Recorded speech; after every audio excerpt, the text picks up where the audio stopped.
Hi gang, welcome to the Mighty Sutphen. Here we are under the back tailboard at the rear cross member junction block.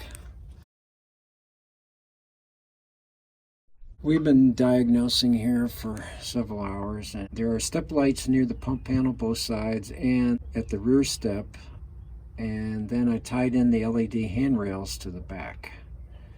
I had a dead short on one of the lines. It didn't make sense because I had two 105 circuits up at the pump panel where it gets power.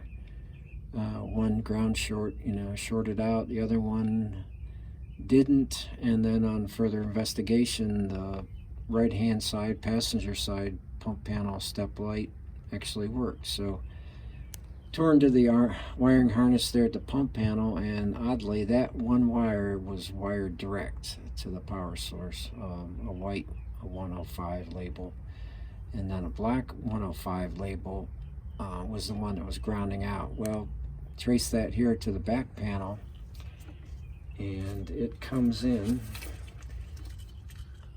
We found her here. Well, we disconnected this, the harness going up to the rear tailboard, and the ground fault stopped. So we got power there where the 105 circuit comes in. It wires off into this terminal, so it separates to each side of the truck, which is kind of a nice feature to help diagnose. So we do have power back to here, so that tells us our bad circuit is in one of these two legs going.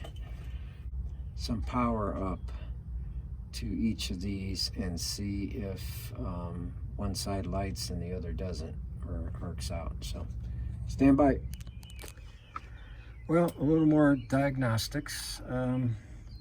We plugged the harness back in, but disconnected the